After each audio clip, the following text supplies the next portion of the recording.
Good morning, thank you. I want to take you back about 15 years ago. My husband and I own a trucking company, and we had an employee refer a nephew to come and work for us, and he had worked for us maybe about 3 months and got into a tragic motorcycle accident one weekend and left behind a wife and 3 children, ages 3, 4, and 5. So we went down to visit them and pay our condolences and found that they were living in a mobile home that was in very, very rough shape. I wouldn't probably let my dog live there. So we rallied together, our employees, and we bought them a new trailer and got them bunk beds and furniture and just got them all nice and set up. And we're pretty much set for a long, long time. And probably about a year later, she got a boyfriend. After a while, we found out that this boyfriend molested the 4-year-old boy so bad that he broke his pelvis. And the child was in the hospital for a month. And we called DHS and said, we want those children. And DHS said, are you related? And I said, no. And then they said, well, are you a foster parent? And I said, no. And they said, there is no way you are getting those kids. And I told Craig that story, my husband, and he looked at me and he said, we're getting our license. And that changed our life. We got our license probably about 13 years ago. We've had several foster children come through our home, beautiful children. A lot of them got reunited with their parents. And we've recently adopted 2 different situations. One we got when he was 8. He was on the mayor list, which is Michigan Adoption Resource Exchange, and beautiful child. And he is 14 now. And we also adopted one that we got when he was 6, and he's 9 now. So we've been very blessed with that. So every year, we have to renew our foster license, and you have to have so many hours of training.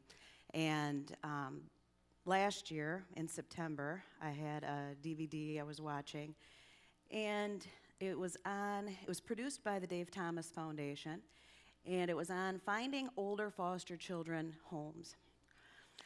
And I was kind of half paying attention because I was trying to work, multitask a little bit. And all of a sudden, this little boy came on. He was maybe 15, and he said this. My older siblings told me once I reached a certain age, I would be unadoptable. And then he looked real sad and he paused and he said, no one should steal your hope. And I thought, oh my gosh, that is so terrible. No one should steal your hope. And I stopped doing what I was doing and I watched the rest of the video, and it went on to say that there's 600,000 children in the United States today available for adoption, and 300,000 are considered unadoptable.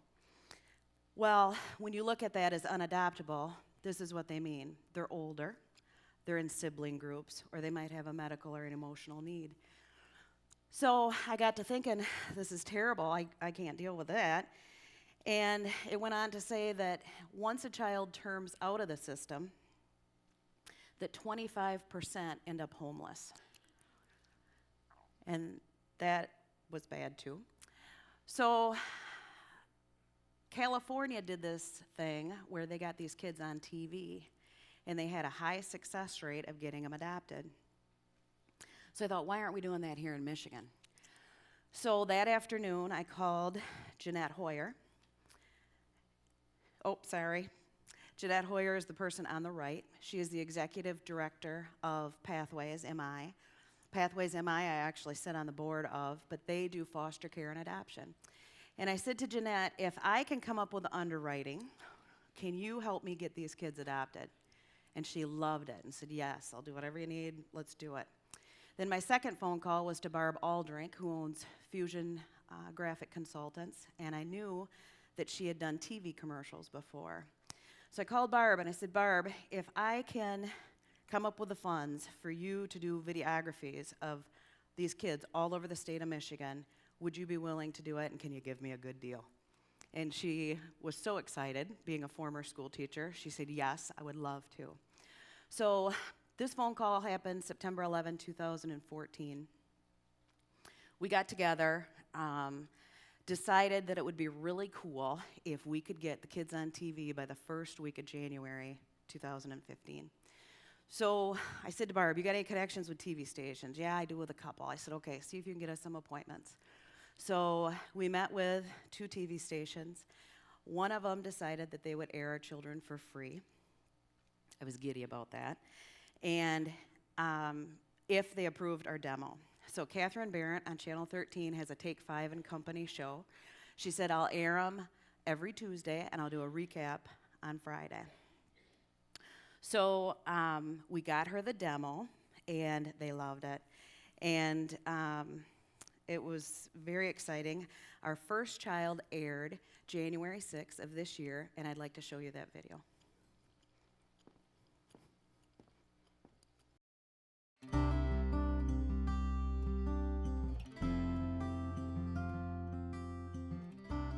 My first name is Kayla. I am 16 years old and I am in 10th grade. The perfect family for me would be a family with a mom and a dad and a little brother and sister.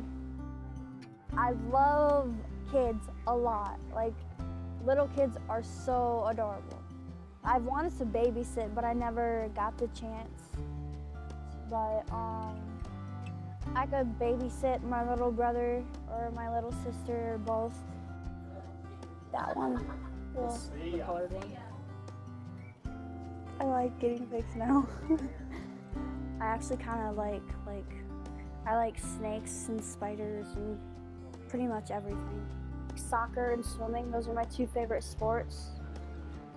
And I like anything that is outside practically, because I love being outside and doing like outdoor nature things.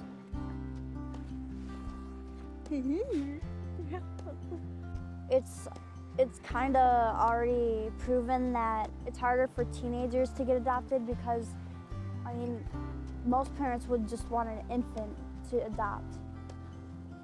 I'm a really good kid. Like, I love school. I get like really good grades, and I have high expectations for myself. I've been in foster care for 4 years now, and it's really getting frustrating that I feel like there's no one out there that really wants me, and I want to be proved wrong. So, yeah.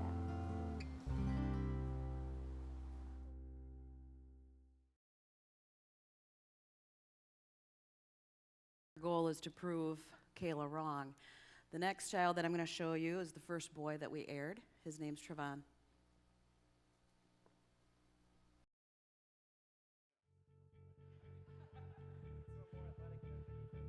Hi, my name's Trevon. I'm 16 years old, 10th grade. My personality is bright, caring, active. Something I like to do more is play football, just hanging out with friends, being a kid, teenager. My favorite family is a family that would just not that would be there for me, that would just come for me what I need help with, and just being part of my life. I'm looking for a mom and dad. Well, I like to be the middle of the family, or it really doesn't matter to me. The thing I would like to do with a favorite family, play sports, be active, play board games and all that. Go outside, walk the dog, talk. What I want to be when I grow up is to be a police officer or coach for a football team. I really am a cool kid, and I just love to have fun and be a part of the family. Well, my wish for myself is to have a favorite family and somebody to love me, care for me, and be there for me. Where do I see myself in 15 years from now? Is being a football star, helping out with children, hopefully be an adoptive parent.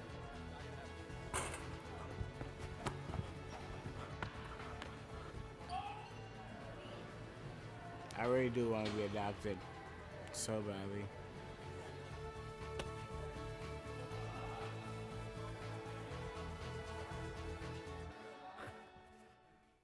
What do you think?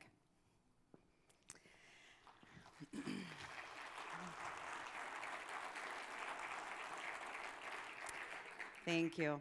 There's a few things that I want people to know. I think there's some misconceptions about how expensive it is to adopt. These children are basically free. The last child we adopted, I think I paid $120 for a court fee. So very little to no expense to adopt a child, and it makes such a huge difference in their life. If a child terms out of the system, 2%, actually less than 2% will ever continue any further education, okay? And then 25% of them are homeless. How much of the children do you think will succeed if they're homeless? How many of them do you think are going to end up in trouble? They're going to find someone to take them in, some sort of trouble to get into because they have no guidance. The other misconception that I think we have with foster children is that these children are bad or that they're juvenile delinquents. You know what? There's nothing wrong with these children, not one thing. Some of the children are just plain orphans. Their parents died or their grandparents died, and they have no one to take them in. Some of them, their parents made bad decisions, and these kids are suffering because of it. They need someone to take them in, to care, to make a difference, to be an influence, to be their parent. Now, I just landed WXYZ Channel 7 in Detroit. So we're going to have 52 kids go on the air on WZZM 13 this year. And we're going to have the first kids go on the air in Detroit the first week of April. So we'll have 39 children or sibling groups go on the air in Detroit this year alone. But this is the question I want to ask you, is this is just 3 women getting wild in Holland, Michigan, trying to make a difference in a lot of kids' lives. Can you imagine if there was 1, 2, or 3 people like me in every state? What a difference we could make in these children's lives. Thank you.